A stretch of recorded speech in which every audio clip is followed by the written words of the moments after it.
Nie ma dzisiaj uruska i nie będzie, ponieważ jest mokro, wilgotno i nie chcę, żeby potem wszedł do domu i chleb zrobił. Znaczy żona nie chce, a mnie to jest obojętne, bo to ona sprząta. Ale pokażę Wam teraz innego pieska, takiego garbatego, który w parku robi, sami wiecie co. Piesek nazywa się Audi Q5 Sportback, bo to takie coupé i zobaczcie, jak pięknie nas wita. Światełka OLEDowe, dynamiczne.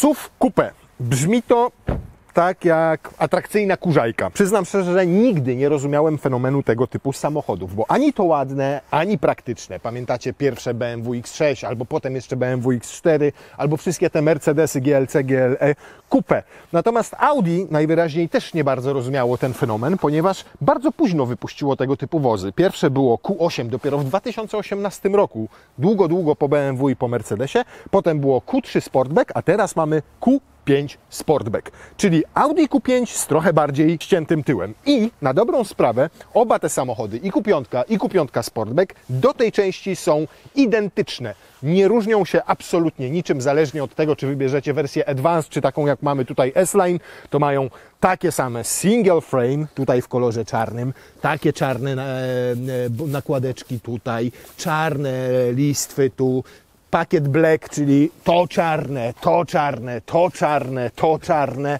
to czarne i to czarne.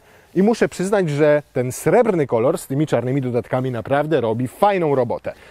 Różnice zaczynają się tutaj, w tej części.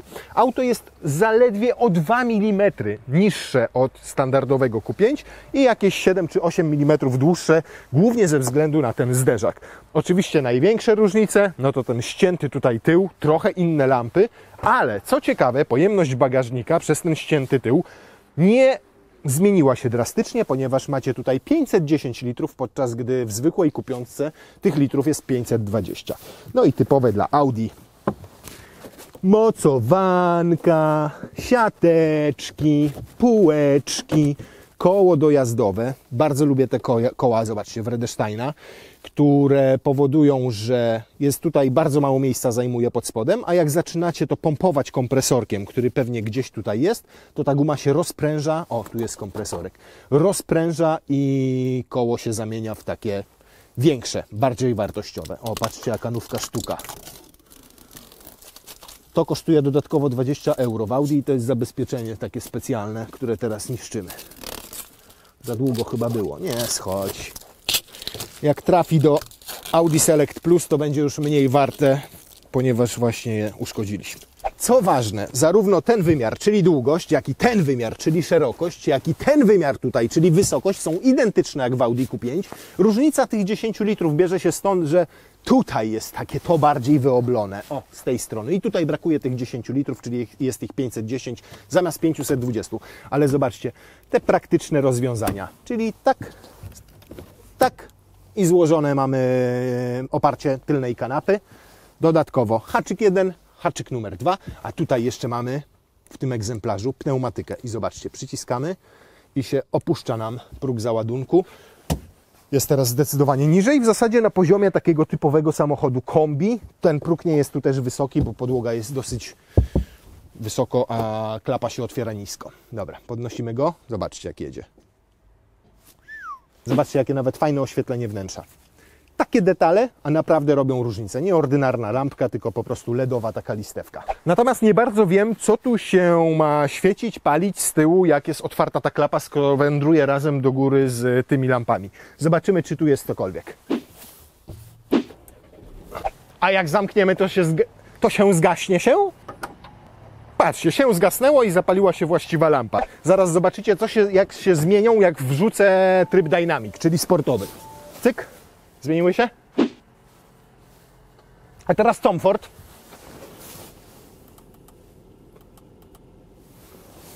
Cyk, zmieniły się? Cool, co nie? Tylna kanapa też nie różni się od tej w zwykłym Q5. Jest tutaj tyle samo przestrzeni na nogi, na barki, na stopy, czyli dosyć niewiele. O, tak jak widać. Jest to taki bardziej segment C. Natomiast mimo tego, że tutaj w tym miejscu dach jest o 16 mm, czyli sporo niższy niż w Q5, to zobaczcie, nadal mam dużo miejsca nad głową. No dobra, ale jako że ja nie jestem już, jak sami wielokrotnie podkreślaliście w komentarzach, wiarygodnym pasażerem tylnej kanapy, ponieważ nikt, kto ma prawie 2 metry, nie jeździ z tyłu, tylko głównie z przodu, to teraz wsiądzie tam Wojtuś i Wojtuś ustawi pod siebie kierownicę i fotel i zobaczymy, ile wtedy będę miał miejsca na kolana. O! I teraz jest znacznie lepiej. Mogę sobie stopy włożyć tutaj pod spód, miejsca mam naprawdę wystarczająco, więc jest tutaj bardzo wygodnie. Na plus nie tylko podłokietnik, ale też kanapa składana w proporcjach 40, 20, 40. Kolejny plus, macie możliwość regulowania tej kanapy. Owszem, teraz mam ciasno, ale bagażnik dzięki przesunięciu do przodu tych foteli zwiększa się o kolejne 60 litrów. I możecie też sobie regulować pochylenie oparcia. Tak? Albo tak. No, znikome tak naprawdę. Natomiast zwrócić chciałem Waszą uwagę na jakość wykonania. Ponieważ już od tego segmentu, czyli od Q5, naprawdę poprawia się mega jakość użytych materiałów Audi. O ile w A3, o ile w tym Q3 można mieć pewne zastrzeżenia do jakości plastików, których jest po prostu dużo, to tutaj już wszystko to, nawet jeżeli jest plastikowe, to jest miękkie, ma przyjemną fakturę. Te wstawki stalowe, zobaczcie jakie są ładne. Tutaj pojawiła się Alcantara, to jest mięciutkie, to jest fajne. W zasadzie tylko rączka jest plastikowa i ten doł tutaj. To samo tyczy się tych drzwi z przodu.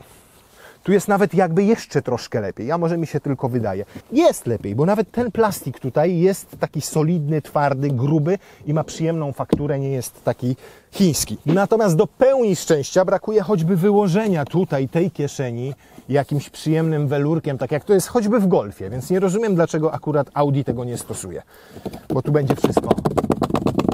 I ten plastik tu mógłby być taki, nie wiem, no trzeba było tej skórki, można byłoby to kurde pociągnąć jeszcze tutaj na górę i ten szef tak zrobić i byłoby jeszcze ładniej, ale może się czepiam. Pod maską pracuje bardzo długo już znana, wielokrotnie udoskonalana jednostka 2.0 TFSI. 265 koni, 370 Nm, wszystko sprzężone ze skrzynią S-Tronic, która ma 7 biegów. Nie ma nic więcej do opowiadania. Jeżeli ten silnik Wam nie pasuje, to możecie sobie zamówić 4-cylindrowego diesla, a możecie też mieć wersję SQ5. I wtedy ta wersja ma 6 cylindrów pod maską 3-litrowego diesla i grubo powyżej 300 koni mechanicznych. I już nie jeździ tylko za... Cyk. Mamy tutaj Virtual Cockpit, który już dobrze znacie z innych samochodów Audi, z innych modeli. Bardzo prosty, bardzo czytelny, bardzo łatwo go skonfigurować. O ile nie lubię zazwyczaj tych cyfrowych zegarów, na przykład w BMW, bo już odebrano im jakiś tam charakter, w dodatku są niekonfigurowalne, to tu autentycznie mi się to podoba w Audi, ponieważ jest to... Wszystko mam to, czego potrzebuję. I jeszcze dodatkowo mogę sobie te zegary skonfigurować. System multimedialny MMI jest. Też działa tak jak we wszystkich innych Audi. Inaczej niż w tych droższych i większych Audi, nie mamy tutaj dodatkowego ekranu, tylko mamy fizyczny panel klimatyzacji i to mnie się bardzo podobuje, bo zobaczcie, nawet kurde, przeskakiwanie tych pokrętełek jest premium. Dlaczego to kurczę zastąpiono tymi ekranami? Przecież to jak to klika, to aż przyjemnie tym kręcić. Jeszcze są inne też przyciski fizyczne, które wyłączają kontrolę trakcji, służą do włączania asystenta parkowania, do zjazdy ze wzniesienia ze stałą prędkością, co oznacza, że ten samochód miałby tryb off-road. Jest tryb off-road? All-road jest tryb. Nie, jest i off-road. Proszę bardzo. I podnosi go. A to oznacza, że mamy tutaj opcjonalną pneumatykę.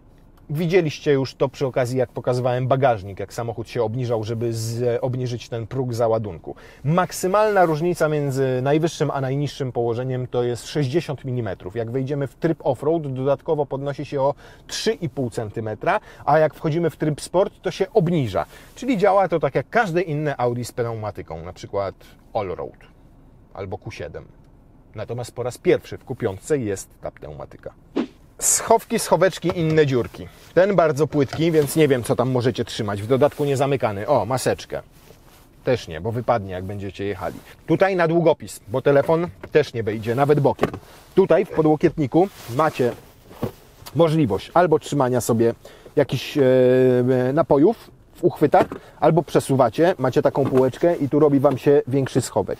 To jest fajne, praktyczne. Świetny podłokietnik. Ja akurat podłokietniki w grupie Volkswagena uwielbiam, ponieważ są regulowane w tak szerokim zakresie, że jak go sobie maksymalnie podniosę i wysunę do przodu, to kładę tu łokieć i zobaczcie, tu mam rękę na kierownicy. Jest ultra wygodnie po prostu. Mogę sobie tak jechać setki kilometrów i ręce mi się nie męczą. A jak mi jest niepotrzebny, bo chcę sportowo jechać, to maksymalnie obniżam i mam pełen zakres ruchów, nic mi tutaj nie przeszkadza. Natomiast szkoda, że nie ma tego miejsca na telefon, o którym mówiłem, ponieważ, o tak, tutaj też wystaje. Nie ma ładowarki indukcyjnej akurat w tej wersji. Tutaj też tak wystaje, nie bardzo. Jedyną opcją jest tu, gdzie zazwyczaj jest popielniczka, no to o, mogę tak go sobie postawić. Ale nie wiem, czy się nie będzie przewracał podczas jazdy. Tapicerka, też ciekawostka, 45 butelek PET wykorzystano i zużyto do zrobienia jednego tego fotela i tej tkaniny. W Audi nazywają to mikrofibra dynamica z węgierskiego. Schowek tu jest? Jest. O, i on jest wykończony taką przyjemną tkaniną, więc nie rozumiem, dlaczego nie można było takiej zastosować w tych bocznych kieszeniach, o których mówiliśmy. Jest listwa LED, to jest bardzo przyjemne, świetny jest. To jest taki chłodny, zimny metal, czy tam stal, czy tam aluminium. Wygląda to obłędnie, no i jakość naprawdę górna, tu jest dopiero twardy plastik. Ale nawet zadbano o to, żeby tu skórką ten bok wykończyć. O, jak nogę trzymam, to jest mi najzwyczajniej w świecie przyjemniej. Jeszcze chciałem zwrócić Waszą uwagę na ten panel tutaj zrobiony z Black Piano. Na szczęście tego Black Piano w całym wnętrzu jest mało, tylko ten element. Auto jest testowe, więc w wielu rękach jeździło. Ma przebiegu jakieś 18 000 kilometrów i zobaczcie, jak to wygląda. Jest porysowane, pomacane, poobijane.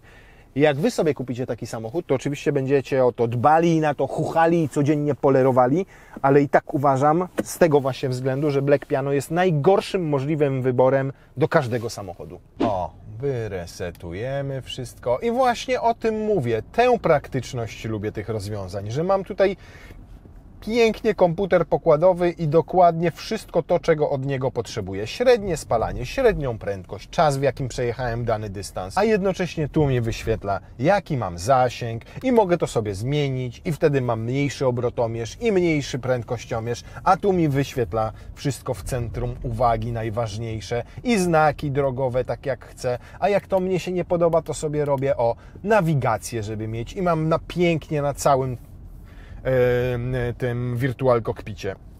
Bardzo lubię to akurat w Audi. O, i tak mogę mieć mniejszą mapę, a większy teraz prędkościomierz.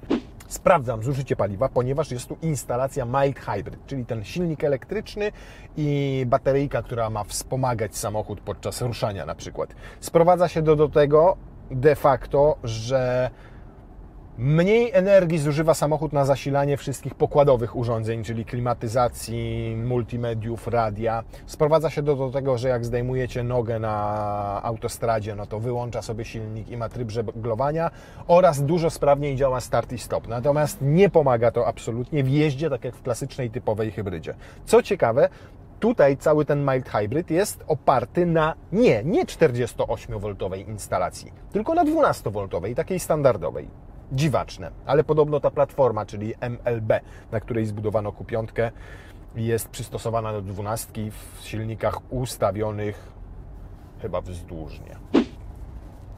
Szkoda, że ten ekranik tutaj nie chowa się tak jak na przykład było w starych A8 albo nawet w A3. Tak się wysuwał. Teraz jest już na stałe przymocowany. To ciekawe, to powiem Wam, że jadę w trybie Efficiency i jest taki ten typowy lag dla tych skrzyń biegów i tych silników z grupy Volkswagena, ale jakby jest mniejszy niż w przypadku innych samochodów, które testowaliśmy.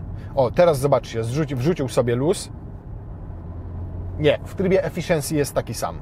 Bo wchodzi sobie w tryb żeglowania, nie wyłączył silnika, ale mamy, zobaczcie, 900 obrotów, co oznacza, że jesteśmy na biegu jałowym. Kładę nogę na pedale gazu i tradycyjnie mija sekunda, zanim samochód wrzuci bieg, kolejna, zanim podniesie obroty i jeszcze kolejna, zanim w ogóle reakcja na gaz jakakolwiek się pojawi. Razem 3 sekundy, ale to w trybie Efficiency. Jeżeli chcecie zminimalizować ten efekt, to musicie sobie wejść w tryb Comfort i wówczas auto nie będzie wchodziło w tryb żeglowania, czyli wrzucało sobie luzu, ale będzie wrzucało najwyższy możliwy bieg po zdjęciu nogi z pedału gazu, więc lak będzie nadal, ale mniejszy, bo już nie 3-sekundowy, tylko 2-sekundowy. A jeżeli w ogóle chcecie go zminimalizować, albo żeby go wcale nie było, to musicie sobie wejść w tryb Dynamic i w trybie Dynamic, zaczyna się dziać i zaczyna jechać. Zdejmuję nogę z pedału gazu, nie wchodzi na wyższy bieg, więc od razu mogę sobie dodawać tego gazu i mam moment i moc dostępne. Fajne to kliknięcie, nie? Jakbym w sejfie grzebał. 18, 23. A, właśnie, skoro przy tym jesteśmy. Znowu grzebiemy w sejfie. To znowu będzie o pieniądzach. Bo trochę skłamałem. Sportback jest o 15 000 złotych droższy niż takie normalne Q5 SUV. I za te 15 000 złotych dostajecie 15 kg więcej, bo więcej waży tyle od zwykłej Q5. Natomiast ta wersja doposażona na maksa, dopchana kolanem, w zasadzie nie ma tylko szklanego dachu, ale ma tą pneumatykę, ma te wszystkie systemy multimedialne, pełen komplet systemów asystujących, czyli odpowiadających za jazdę półautonomiczną. 350, nie no. 350, pan. Nie żartuję. 150. Jest napej, to jest. Tu, ten napis, widzicie, Quattro. Kiedyś to oznaczało, że macie stały napęd na 4 koła. Teraz równie dobrze może to oznaczać, że jest to Quattro Ultra. I nie są to dwa tożsame rozwiązania. W przypadku Q5 Sportback typowe Quattro, takie jak znamy z dawnych lat, macie tylko w tej wspomnianej już przeze mnie wersji SQ5. Natomiast tutaj w 45 TFSI jest Quattro Ultra. Czym ono się charakteryzuje? Ano tym, że w normalnej jeździe, tak jak sobie teraz jadę, to działa mi napęd tylko i wyłącznie na przednią oś. Natomiast za skrzynią biegów jest sprzęgło wielopłytkowe sterowane małym silniczkiem elektrycznym. I prowadzi to do tego, że w momencie, kiedy potrzebny jest ten napęd na 4 koła, to sprzęgło, to ten silniczek elektryczny uruchamia to sprzęgło i napęd zostaje przeniesiony również na tylną oś. Nie działa to, Audi podkreśla, tak jak typowy Haldex, gdzie on się załącza ten tył tylko dopiero w momencie, kiedy wyczuje uślizg przednich kół. W Audi ten system jest predyktywny, to znaczy, że na przykład wchodzę teraz w zakręt, system zbiera informacje i z nawigacji, i ze skrętu kierownicy i on w tym zakręcie już włącza mi ten tył. Ja tego w ogóle nie czuję, ale wjeżdżam i podobno teraz jadę samochodem 4-napędowym. Prostuję kierownicę i jadę znowu przednionapędówką. W dodatku, jak wchodzę sobie w tryb Dynamic, to podczas startu z automatu jest zapięty ten tylny napęd i tam też trafia 50% maksymalnie mocy i momentu obrotowego. Więcej, w trybie off-road te 50/50 jest też cały czas. Więcej, możecie mieć 50% z tyłu, a z przodu 0%. Ponieważ jeżeli startujecie i system wykrywa, że jesteście przednimi kołami na lodzie, a z tyłu macie przyczepność, to kompletnie odłącza przedni napęd, żeby te koła się tam nie ślizgały. Ale jest to możliwe tylko na postoju. Niemożliwe jest podczas jazdy sytuacja, w której macie tam 50%, a tu nie macie nic. Natomiast tam nigdy nie może być 100%, ponieważ to sprzęgło potrafi przenieść tylko do 50% tej mocy i tego momentu obrotowego. A i oprócz tego, że tu jest to sprzęgło wielopłytkowe sterowane tym małym elektrycznym silniczkiem, to jeszcze tam z tyłu jest tak zwany wysprzęglik, który dba o to, żeby mechanizm różnicowy coś tam zrobił. Jazda bocznymi drogami. Parę mocniejszych przyspieszeń, jak sprawdzaliśmy skrzynię biegów. 8,3 litra. Nie wiem, czy to dużo, czy mało. Z jednej strony, no sporo, bo przecież jedziemy powoli, średnia to 55 km na godzinę. Ale z drugiej strony mamy tutaj naprawdę dosyć dużego SUV-a, który ma 265 koni i 370 Nm. I według Audi potrafi zrobić 6,1 sekundy do setki.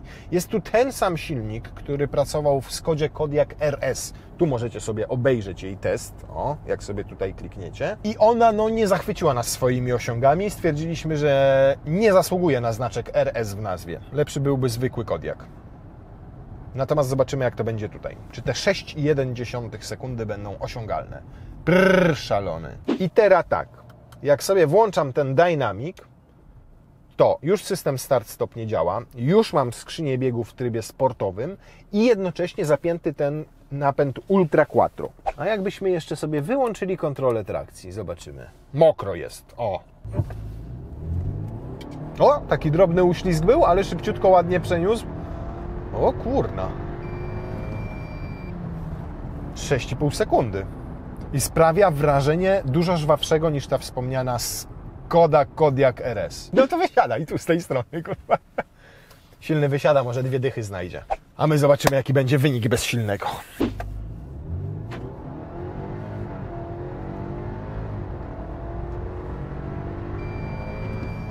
Od razu widać różnicę. Silny wysiadł i mamy 6,4. Tak czy siak różnica między fabryką a efektem, jaki tu osiągnęliśmy, to tylko 0,3 przy mokrym asfalcie i jeszcze letniej oponie na tym asfalcie, gdzie na zewnątrz mamy tylko 4 albo 5 stopni. Więc egzamin uznaję za zaliczony. A jeszcze ciekaw jestem, jak stoicie sobie normalnie na skrzyżowaniu, macie samochód w trybie efficiency, a nie w żadnym sporcie, macie włączoną kontrolę trakcji, macie wówczas napęd tylko na przednich kołach i przecież komputer nie czuje, nie jest predyktywny, że będziecie zaraz mocno przyspieszali, to ile teraz wyniesie? Silnik jest wyłączony i próbuję ruszyć, jakie to będzie przyspieszenie. Już na początku czuć było tę zwłokę, taką sekundową. 6,9. Tylko pół sekundy gorzej w trybie efficiency z włączonymi wszystkimi systemami w momencie, kiedy mam system start-stop uruchomiony. I to jest różnica jedyna. Pół sekundy. Co, dzisiaj 5 dych znalazłeś? Teraz się pewnie zastanawiacie, czy będzie offroad. No wiecie sami, że jeżeli tutaj jest offroad, proszę bardzo, jest offroad, jest. Podnosi zawieszenie? Podnosi. To my się 2 razy prosić nie dajemy w takich sytuacjach. Ale wyciągnęliśmy wnioski już z jednego offroadu. O, tu możecie go sobie obejrzeć. Toyotą Land Cruiser, która przez ten offroad nie przejechała. A czy inaczej, przejechała przez niego, ale źle skończyła. I wyciągnęliśmy z tego wnioski i teraz offroady robimy na samym końcu. Żebyśmy w razie czego mogli spokojnie wrócić sobie do domu drugim samochodem technicznym, który jedzie z nami, a właściciel auta niech się martwi i je wyciąga. No dobra, teraz wjeżdżamy jeszcze na ekspresóweczkę, wchodzimy w tryb Efficiency, once again, and we will see the spalanie. Na 120 mamy ustawiony tempomacik. Oczywiście już możecie też do Q5 sobie zamówić wszystkie te presensy Audi, które sprawiają, że i utrzymujecie się w pasie ruchu, i mamy czujnik martwego pola, i auto hamuje, i auto przyspiesza, i to działa tak jak w każdym innym Audi. Natomiast nie przejmę kierowania, zobaczymy, czy coś zrobi. Nie przejmę, każę, ale ja tego nie zrobię.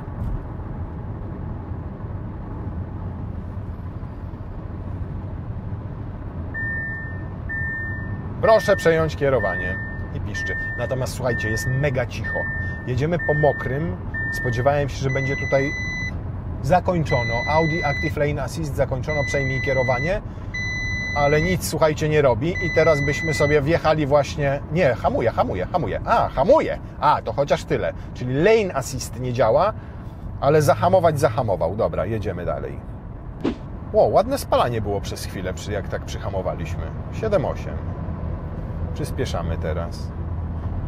Czyli trzeba uwzględnić, że mieliśmy jedno przyspieszenie. Możemy przyjąć, że średnie spalanie na ekspresówce to będzie około 9 litrów. Ono cały czas teraz spada po tym przyspieszeniu, więc powiedzmy, nie wiem, 8,5-9 litrów. Tak możemy przyjąć.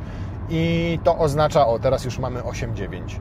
I to naprawdę niezły wynik, biorąc pod uwagę to, że mamy sporego SUV-a i to, że mamy 265 koni tam pod maską i 370 Nm. I napęd Quattro Ultra. 8,7 teraz się zrobiło, proszę. Generalnie wrażenia z jazdy takiej normalnej, po prostu komfortowy, fajnie wyposażony, bardzo dobrze jakościowo zrobiony SUV. Do codziennej jazdy. Po prostu. Nie wzbudzi w Was jakichś sportowych emocji, chociaż jak widać potrafi zrobić w 6,5 sekundy setkę, ale umówmy się, nie są to takie wrażenia, żebyście siedzieli o, zakręt! Ja pier... Po prostu szybkie, komfortowe Audi do jeżdżenia na co dzień. A ciekawe, jak sobie będziecie chcieli skoczyć na przykład do dużej piaskownicy, to czy ten Ultra Quattro da radę, układ. I teraz jeszcze będzie sprawdzian zawieszenia na płytach. To weźmy sobie w komfort w takim razie. O!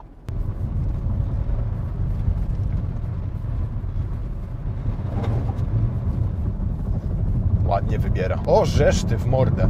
Nie jest przesadnie miękki, nie jest też twardy ani sztywny. Jest, no zawieszeniowo to naprawdę super, ale ładnie przeszedł, co? Fajne jest to, że ciągle macie nad nim panowanie, że ten układ kierowniczy też świetnie reaguje na te wszystkie wyboje i komunikuje się z Wami elegancko. Wow, to było dobre. Oj, no to już tutaj chyba w offroad se wejdziemy. No, proszę bardzo. Nie allroad, tylko offroad. I zobaczcie, jak się podnosi. O 3,5 cm względem ustawienia komfortowego. To jest niewiele, bo to jest dosłownie tyle. Ale uwierzcie mi, tyle w terenie potrafi uratować Wam skórę. No dobra, tryb offroad jest. I jak sobie włączyłem offroad, to od razu skubany mi wyłączył też kontrolę trakcji. O, mam asystenta zjazdu i też go sobie włączył. Dobra. Najpierw sprawdźmy, czy podjedzie pod górkę, pod którą Skoda Kodiaq nie dała rady z Haldexem podjechać. Warunki były bardzo podobne, ale Kodiaq miał tę przewagę, że był na oponach zimowych, które lepiej się wgryzają, a tutaj w Audioli mamy jeszcze letnie. Ups. Wciąga go, skubanego, patrzcie, wciąga go. I czuć, słuchajcie, czuć działanie tego sprzęgła normalnie, autentycznie. Skrzynia biegów zbyt gorąca. Proszę dostosować sposób jazdy. Dobrze, więc musimy ją schłodzić nieco. Nawet jak zjeżdżam do tyłu, to działa ten asystent zjazdu. No dobra, jest to trudna górka. Zajechał wyżej niż Kodiaq i rzeczywiście czuć działanie tego sprzęgła i tylnego wysprzęglika. Raz działa, kurczę, ten przód, innym razem działa tył. A, muszę schłodzić, tak? I jeździ normalnie bokami. Czuć, że tutaj tę przednią oś trochę mu przyhamowuje. Z Kodianą to było niemożliwe, a tu? Wow, normalnie aż trzeba mu momentami kontrę założyć. Ładnie. Myślicie, że już schłodziła się ta skrzynia? Bo jeszcze raz bym spróbował. Identyfikacja znaków drogowych ograniczona. No tutaj raczej żadnych znaków nie będziemy mieli.